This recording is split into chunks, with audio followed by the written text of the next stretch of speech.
The wheels of the cab crunched over the half-melted snow as it pulled into Maeve's driveway. I sat still for a second longer, crutches resting against my lap, wondering if stepping out meant stepping in or stepping away from the person I had been until now.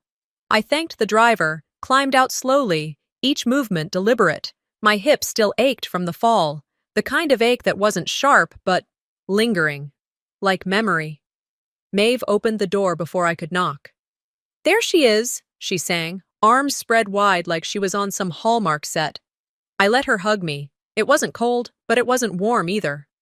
Her husband Luther appeared behind her, nodding as if I were a guest arriving for a polite dinner, not someone they'd offered a room to after rehab.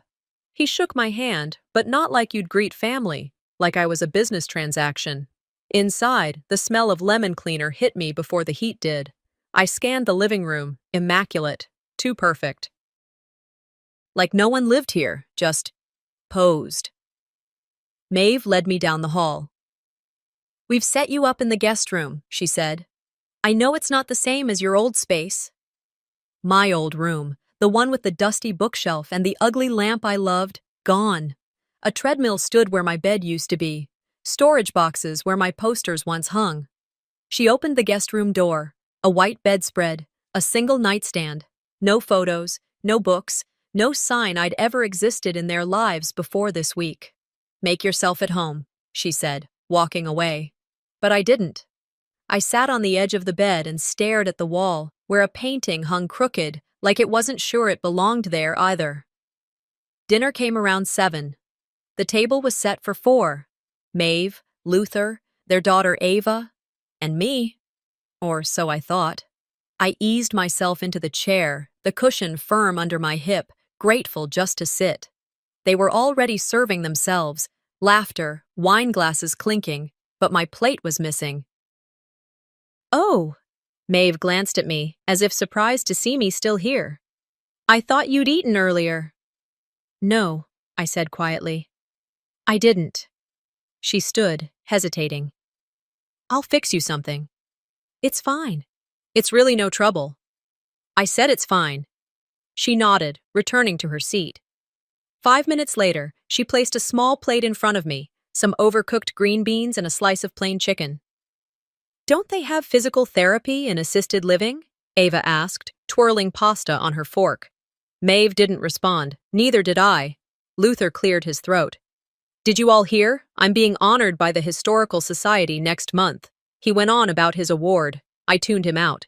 My eyes wandered to the fridge. A faded name tag clung to the corner. "Hello, my name is..." with names written beneath. Ava, Maeve, Luther. Mine wasn't there. Later that night, I asked Maeve about my discharge papers. "Don't worry," she said. "We already filed for your insurance." "You're covered." That struck me as odd. While everyone slept, I slipped into the office and checked the file cabinet. My name wasn't on anything. Luther's was, as primary contact, as medical proxy. I didn't panic. Not yet. Back in my room, I charged my phone, or tried to. My charger was gone. "Where's my charger?" I asked Maeve the next morning. "I tucked it away," she said, setting a mug down. "You need rest, not screen time." I nodded, but something sharp twisted inside me, like a thread pulling tighter. Later, I heard Luther talking on the phone from his office. "Yeah, she's still here, for now," he said, chuckling. That night, I stood in the bathroom, staring at my reflection. The woman looking back at me had gray creeping into her roots, faint scars beneath her eyes, and the kind of tired you can't sleep off. But she was still me. My mother used to say, "You don't owe anyone your silence, especially when it costs you your dignity." I whispered that to myself. "Maybe I'm overreacting," I said aloud. "It's just been a day." But deep down, I knew that something had shifted, quietly, like a door locking behind me. The room was still, the air stale. I lay down, blanket pulled to my chin, my crutches leaning by the door like weapons I wasn't sure I'd need, but might. The morning light didn't feel like a beginning. It felt like a formality. I sat at the edge of the guest bed, trying to stretch my leg gently before standing. My crutches leaned against the nightstand like two quiet reminders. You don't belong here without help. Maeve knocked once before pushing the door open. I made oatmeal, she said. Plain, just how you like it. She hadn't asked how I liked anything. At breakfast, I asked for my rehab discharge papers, curious about what was filed. Maeve smiled too quickly, the kind of smile people use when they're lying, but think they're doing it for your own good. All handled, she said, spooning yogurt into a glass bowl like we were on some lifestyle show. We filed it all for you. Everything's good. That didn't sit right. Later, when she left to run errands, I pulled out my phone to check my online banking. It locked me out. Tried again. Still nothing. Reset password? Blocked. I felt a tight knot twist in my gut. Not panic, but insult. When I asked Maeve about it that evening, she touched my arm like I was a toddler. It's safer this way, so you don't stress. Luther chimed in from the other room. We're just trying to take care of you. No one had asked me if I wanted to be taken care of. No one had asked me anything. I remember my father once said, if someone insists they're helping you but you feel smaller afterward, they're not helping. They're managing. I didn't feel cared for. I felt catalogued. Later that same evening, Maeve knocked again, this time with tea. Chamomile. She placed it down on the nightstand, smoothed the comforter I hadn't wrinkled. They're coming for a tour next week, she said casually. I looked up from my book. Who? Green Hill Care. They have a lovely unit open. You'd love it. Private window, ground floor. She said it like she was offering a beach vacation, like it was normal. My stomach dropped. I never agreed to that, I said, keeping my voice flat. She smiled, sat down beside me. You've had enough decisions lately. Let us help now. That word again, let, like I was some favor to be done. I scanned her face. There was nothing malicious, but there was no uncertainty either. I was not a participant. I was an item to be transferred. I didn't remember saying yes. I didn't even remember being asked. Over the next day, the house grew colder, not in temperature, but in access. Maeve became busier, her warmth dimmed. Ava avoided my eyes, always had somewhere else to be.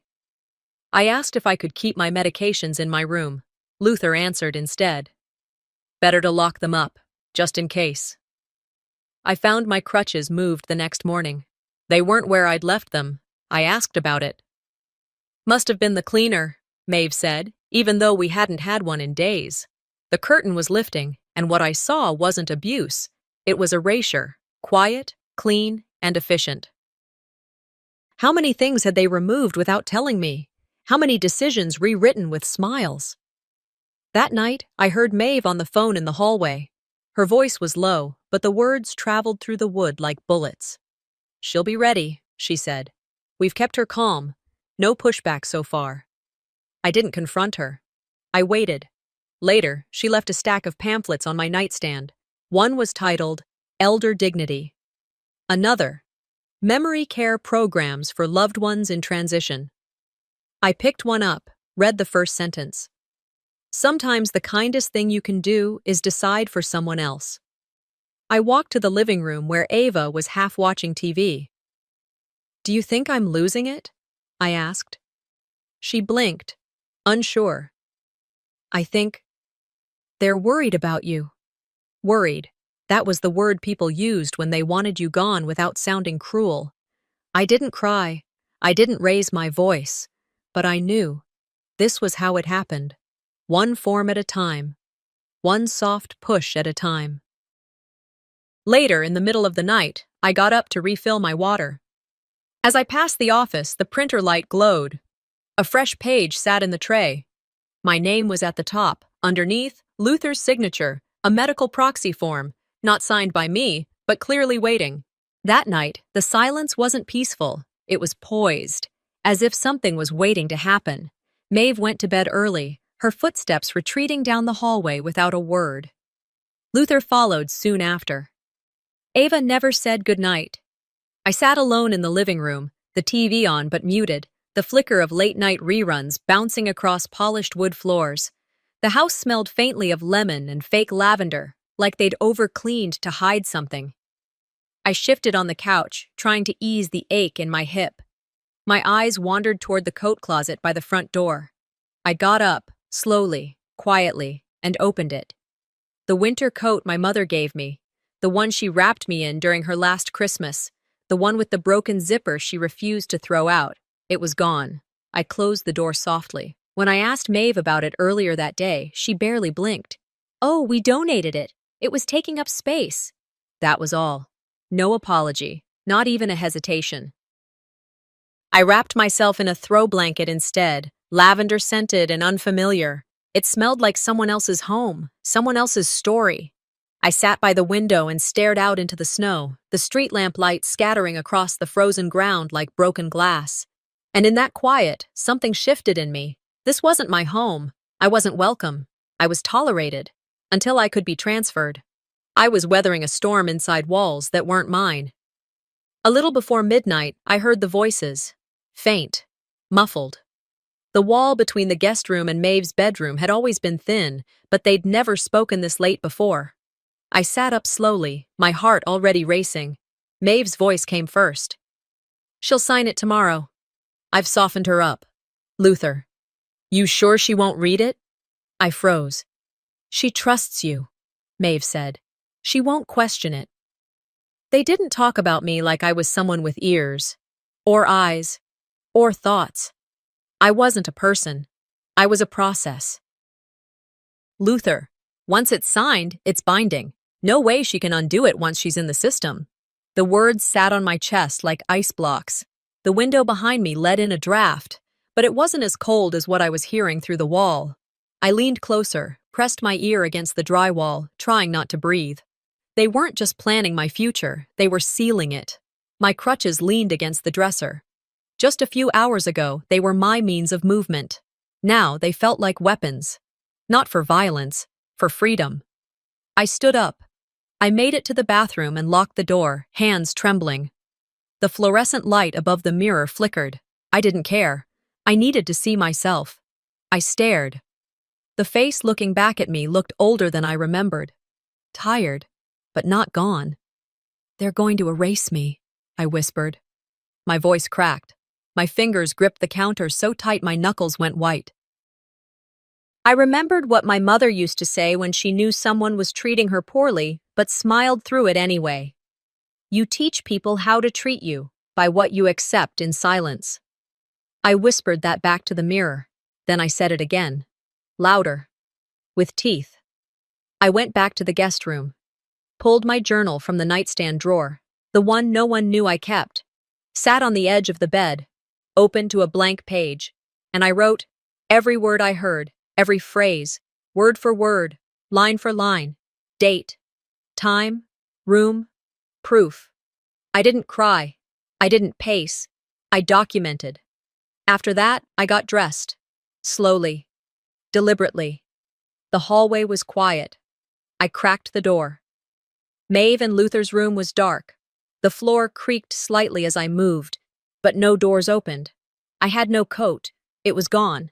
I grabbed the throw blanket and wrapped it tight around me, pulled on my boots, slid my ID, journal, and a few bills of cash into my tote. The crutches clicked against the tile with every step. Not loud, but not silent either. I wasn't hiding. I was leaving. Each stare down felt like a closing chapter. I reached the back door. The air outside slapped me, sharp and real. The first snowflakes landed on my cheeks, then melted into the blanket. The yard was still, silent, the kind of cold that wakes you up. I didn't turn back, didn't check if anyone saw, didn't care. "Let them look for me tomorrow," I whispered. Then I stepped out into the snow. The doorknob was cold in my hand, colder than the snow already piling up outside. I turned it slow, careful not to let the old hinges creak.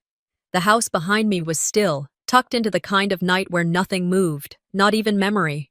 Maeve and Luther were asleep, or pretending to be. Didn't matter now. I stepped out. Snowflakes spun instantly into my face like 1,000 soft slaps. The wind curled under the blanket wrapped around me, biting at my legs. I leaned into my crutches, one slow step at a time down the slick wooden steps. Each movement hurt, but the ache was nothing compared to the hollow inside my chest. I looked back once. The house glowed faintly through the curtains, warm from the outside, cold as glass from within. They didn't know I was leaving, and I didn't want them to. "If I wait, I'll never leave," I muttered. "If I leave, I might live." It wasn't poetry. It was survival. The streetlights blurred behind sheets of white. No cars. No people. Just me, the snow, and a kind of silence that felt almost honest. I walked. By the time I reached the bus stop, just a metal frame and a cracked bench, I was trembling so hard I couldn't tell if it was from pain or fear. I slid down onto the bench, my body folding in on itself like it wanted to disappear. I pulled the blanket tighter. My breath fogged the air in front of me. My fingers, red and stiff, fumbled through my tote, ID, cash, phone, 18% left, journal, no charger, no plan. I tapped the cab app, nothing. I called a local number I remembered from years ago. Voicemail, weather too bad, no pickups. I called Elise, no answer. I stared out into the storm. The snow wasn't letting up. I thought about turning back. Then I remembered Maeve's voice. "She'll sign it tomorrow. Not today. Not like this." I tucked the blanket around my knees, buried my face in my scarf. My mother's scarf. Had it still been mine? I closed my eyes, whispering to the wind, "Not today. Not anymore." A pair of headlights broke through the swirl. My heart jumped, unsure if I should hope or hide. The car slowed, stopped. The door creaked open. "Arvid?" Elise. She stepped out, coat flapping, thermos in hand. I saw the ping. "God, you look like hell." I couldn't speak. I just nodded. She helped me into the car, turned the heat up full blast, handed me the thermos. Tea, warm and spiced. I held it with both hands like it was the last good thing on earth. "You're not going back there," she said. "Ever." I didn't argue. Her apartment hadn't changed, still smelled like used books and cinnamon. She helped me out of my wet clothes, handed me thick socks, a wool sweater too big for me, a bowl of soup I couldn't finish. She didn't ask questions, not yet. She just set up a cot by the heater, laid another blanket over me, and said, "Rest." I did. For a while. Then, as the numbness faded, Elise brought out a manila envelope from her bookshelf. "I forgot I still had these," she said. "They were in a box Maeve gave me years ago. Said you moved. Thought you might want them now." She handed it to me. Inside were letters, dozens of them. My name on each one, return addresses I recognized, old friends, church groups, even one from Mom's lawyer, birthday cards, postcards, an envelope marked, "Urgent, legal counsel." None of it had reached me. "I thought you got these," Elise said, sitting beside me. "She said you moved, disappeared." My hands trembled as I pulled out a letter written in my mother's handwriting. It was a Christmas card, simple, just 4 words. "You are still loved." I couldn't breathe. These weren't just notes. They were the pieces of a life I'd been denied, moments stolen, bridges burned behind my back without my knowing. "They didn't just push you out," Elise said quietly. "They rewrote your place in the story." I nodded, held the letters close like they were oxygen. Because maybe they were. I woke to the soft scent of cinnamon and something older, pages maybe. Elise's place always smelled like stories, like lives lived fully. The cot creaked under me as I sat up, a bit groggy but warm for the first time in days. She didn't knock or hover, she just appeared in the doorway with 2 mugs of tea. Strong, no sugar, I remember. I took the mug without a word, sipped, let the warmth settle. We didn't speak for a while. She sat across from me, flipping through a notebook, not prying, not pressing. I looked around the room. Every shelf held something. Photos, postcards, ceramic cups with cracks, a crocheted throw half unraveling at the edges. There was no perfection here, just presence, history. Not like Maeve's house, not like the museum I'd escaped. Elise glanced up, smiled faintly. "I don't need to know everything, Arvid, just what you want to say." I let out a breath, not a sob, not a sigh, just a release. They didn't just control me, I said. They tried to erase me. Later that morning, Elise brought out a small box. Old cardboard, the edges softened with time.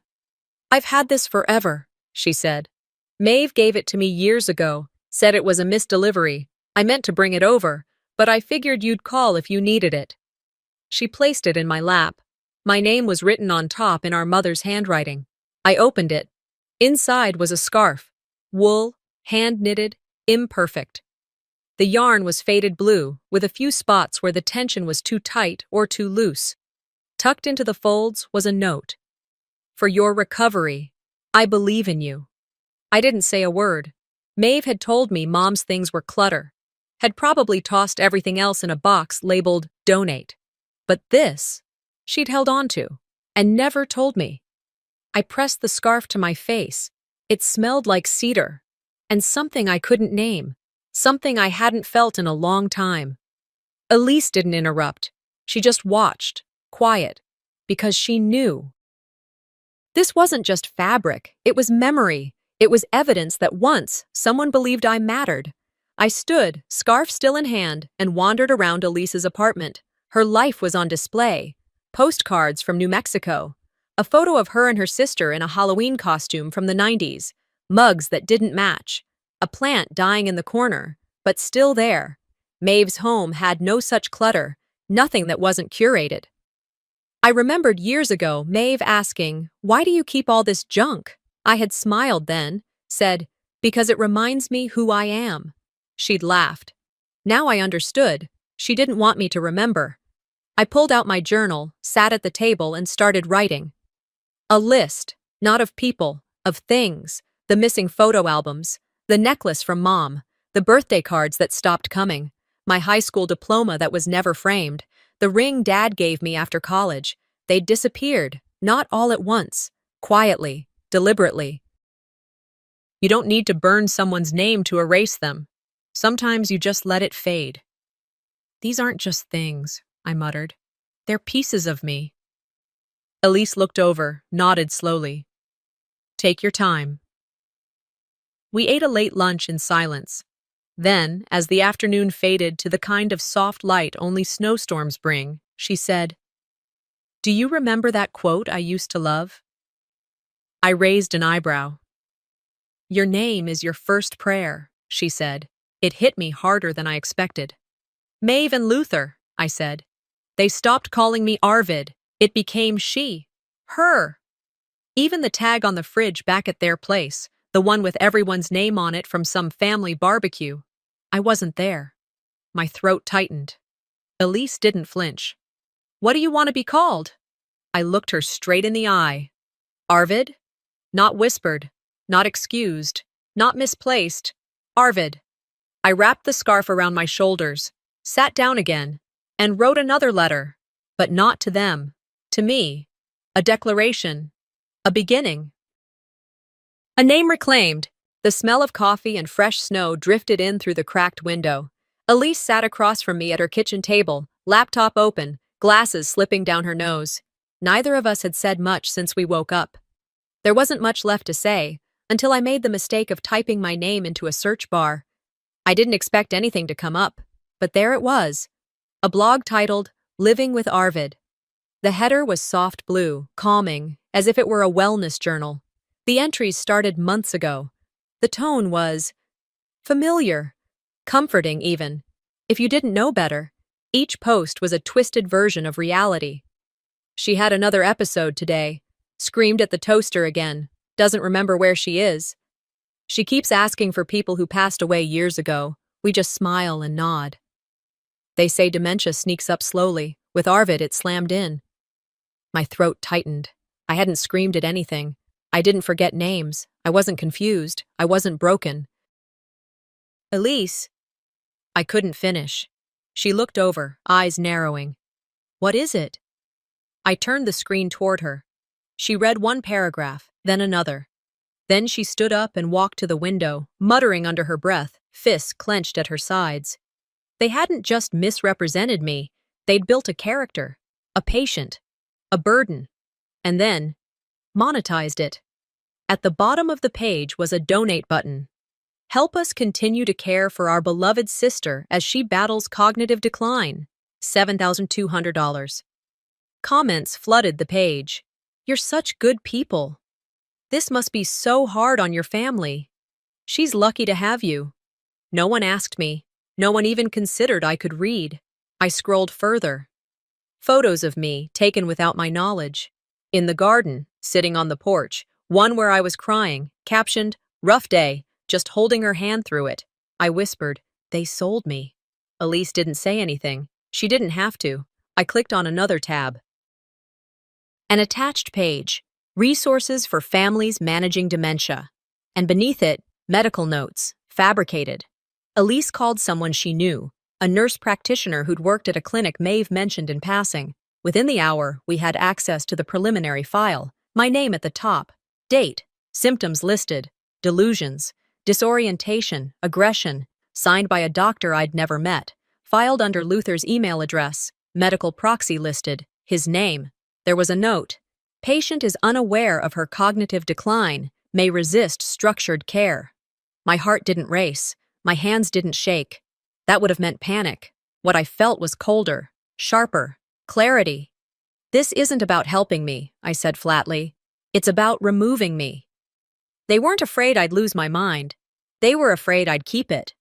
Elise closed her laptop. We need to act. She started taking screenshots, downloading copies of every page, offline archives, paper printouts. I picked up my journal again. Began writing, not just what I'd seen, but how each lie had touched my actual life, how they used kindness as cover, how they turned silence into strategy. This wasn't just deception, it was construction. I wrote down every date since the fall, every instance I was left out of a conversation, every name I was no longer called. By early afternoon, we had a file growing thicker than the snow outside. We started calling, a lawyer, a family rights advocate, a journalist Elise trusted. One name led to another. Elise kept saying, "Let them see it. Let them see what they did." Then she looked at me and said, "But they won't listen unless it comes from you." I nodded. I'd spent too many years thinking silence was safer. Now it was proof of consent, and I hadn't consented to a single thing. I picked up the phone and dialed Mr. Keller, my parents' old attorney. He hadn't heard from me in years, but he remembered my voice. "You sound tired," he said. "I'm clear," I replied. He hesitated. "There's something you should know, something your parents put in place a while back. A trust account. Your name's still on it. They never revoked it." I blinked, stunned. "That trust," he said, "includes the house you're living in, or used to. Technically, it's yours. And the rights they think they're using to control you? They don't legally hold them. They never did." I didn't smile, didn't celebrate, not yet, because this wasn't over, not even close. The ride over was quiet. Elise didn't fill the silence. She never did. The heat hummed through the vents, her old car rattling slightly on each bump in the road. Mr. Keller sat behind me, holding the manila folder on his lap like it held a loaded weapon. And maybe it did. I didn't say much. I didn't need to. I'd spent years being spoken over, spoken for. Today, I'd speak for myself. As we pulled into the parking lot of the community center, I adjusted my scarf, the one Mom made. It scratched a little at the neck, but I wore it like armor. My hair was clean, my suit was pressed. No jewelry, no flash, just intention. Mr. Keller cleared his throat. "You sure you want to do this?" "Yes," I said. "Now or never." We stepped out into the cold. The sun was low, the sky spitting snow. The building buzzed with chatter and music leaking from open doors. A fundraiser, some kind of civic thing. Maeve's project, her stage. Perfect. I walked in during someone's speech. Heads turned like dominoes. Conversations died mid-sentence. I didn't flinch. Maeve saw me first. Her face dropped half an inch before she forced a smile. "You look, well," she said. "You don't." That wiped the grin off her face. Luther approached with a practiced calm. "Arvid, we weren't expecting you." "I know." He leaned in, tone lowered. Is this really the place? I held up the folder. This seems like exactly the place. Before they could move, Mr. Keller joined me at the edge of the small platform where the speakers had been taking turns. He addressed the crowd without theatrics. Ladies and gentlemen, I'm Benjamin Keller, retired attorney. This document is a copy of the trust left behind by Robert and Esther Vance, parents of Arvid Maeve Vance. It names Arvid as the sole owner of the property at 413 Forest Lane. Whispers. A few gasps. Luther stepped back. And, Mr. Keller continued, it confirms that no authority was ever granted to reassign medical proxy or financial access to any party, including Maeve or her husband. Now people were really listening. I stepped forward and took the mic from his hand. For weeks, I said, I've been painted as confused, as incapable. They called it concern, called it family. But what they really wanted was silence, mine, and control, mine. I paused, then reached into my bag and pulled out printed screenshots. I held them up one by one, a blog entry, a forged report, a list of donors. This is the story they told the world. Not to help me, but to sell me. And you bought it. I could feel the weight in the room shifting, unease curdling into discomfort. You all know me. Some of you watched me grow up, and yet you saw their words and believed I had vanished. My voice cracked, but I didn't lower it. This isn't a breakdown, I said, locking eyes with Maeve. It's a breakaway. The room fell into a hush deeper than any silence I'd ever known. Maeve tried to step forward. We were worried, she said. Arvid wasn't well after the fall. We did what we thought was best. Keller interjected. Then why is there no legitimate medical record? Why were there no court filings, no evaluations, no ethics approvals? Luther's voice rose. You don't know what we dealt with. You weren't there. I turned to him, steady. You dealt with me like I was a burden. Not a sister, not a human being. Behind me, Elise unfolded a letter and handed it to Keller, who read it aloud. It was Mom's handwriting. To Arvid, if you're reading this, it means someone tried to rewrite who you are. But I remember. And I hope you do too. I looked back at Maeve. This wasn't about my health. It was about your image. She didn't deny it. She just looked at the floor. They waited until I was done speaking, until the room was dead quiet and my voice had settled in the back of every ear, until the folder was closed and the projector turned off.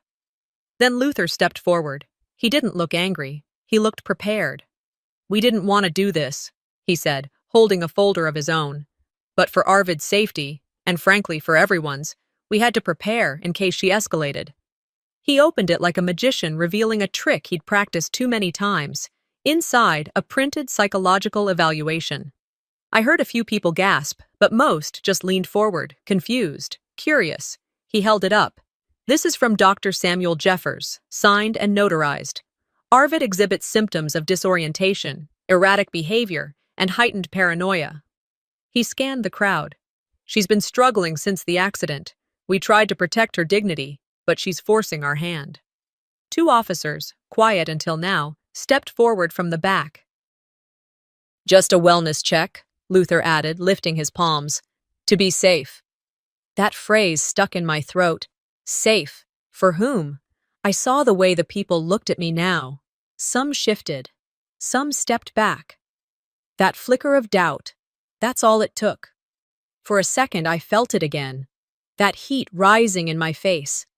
The same powerless heat I'd felt when I found the proxy form, when they moved my crutches out of reach, when they pretended they were doing me a favor while they pushed me out.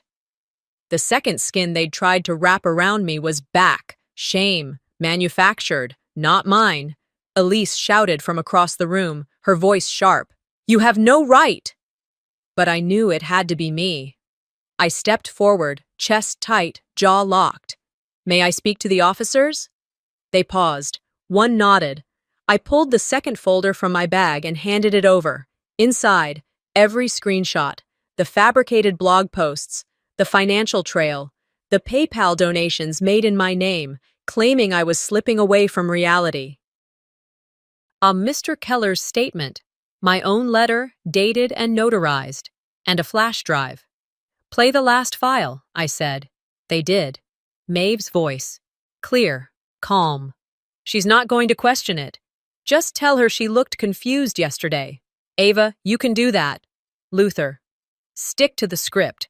All we need is her signature, and she's out of our hands. The room didn't erupt. It collapsed. Silence isn't always peace. Sometimes it's a room holding its breath. I turned toward the people watching. This is how it happens, I said.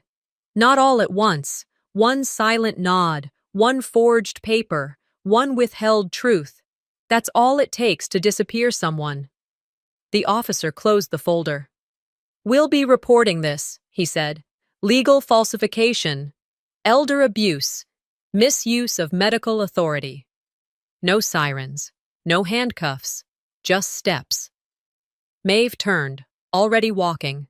Luther followed, and the eyes they met weren't kind. A few phones came out, clicking.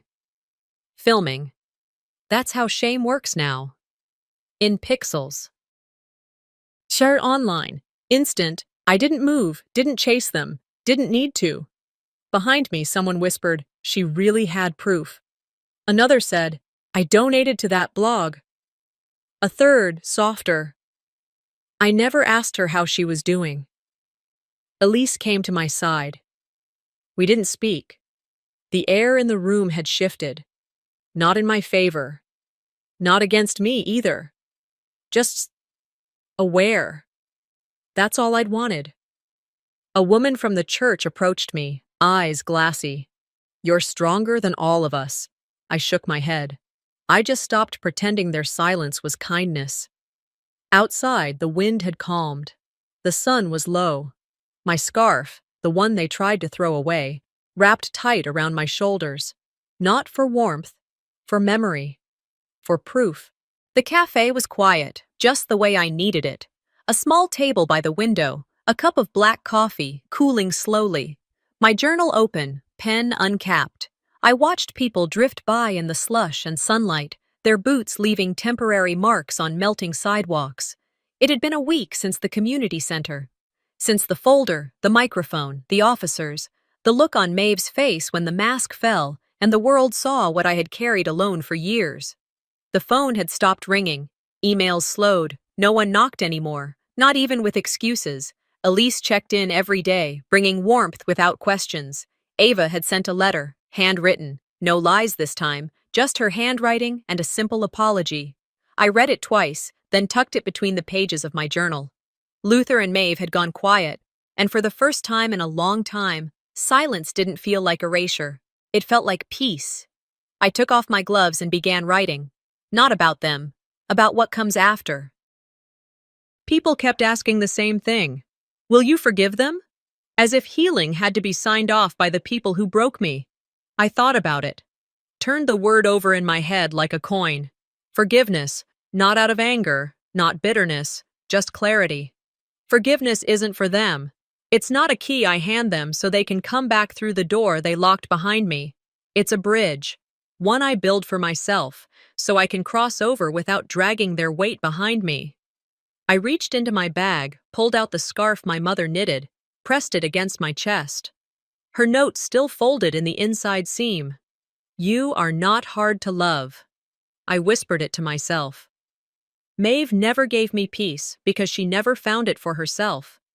And I wasn't going to wait for her to hand me what she didn't have. I moved on, not because they earned it, but because I did. Elise invited me to a small writer's circle at a bookstore downtown. I didn't think I'd go, but I showed up, wore the scarf, sat by the snacks table until they called my name. Only it wasn't my name. The tag on the table read, Welcome, Emily. I looked at it, smiled, I peeled it off, folded it once, and slid it into my coat pocket. I didn't correct them. I didn't feel the sting this time. Because I knew who I was. I didn't need strangers to get it right. I stepped up when they called again. My name's Arvid, I said into the mic. I opened the first page of my memoir draft and began to read. This isn't a story of betrayal, I said. It's a story of reclaiming breath. The words sat still in the air. and for the first time, I felt no need to chase them. Let them linger. Let them land. Mr. Keller finalized the trust. It was official. The house I once thought was theirs, technically mine, legally documented. I didn't kick Maeve out. That would have made me her. But she left anyway. Luther was still being investigated. Fraud, coercion. The blog that once called him a saintly caregiver had vanished. His name no longer circled school newsletters or community events. I donated part of the recovered donations to a local elder justice center. Quietly. Anonymously. I walked now without crutches. Not because the pain vanished overnight, but because I finally had something to walk toward. Something real. Mine. The old Arvid would have waited for applause, a pat on the back, acknowledgement. Now I just wanted space. The chapter didn't end with a gavel or a headline. It ended with a chair by the window, my scarf, my coffee, and quiet, the kind I finally owned.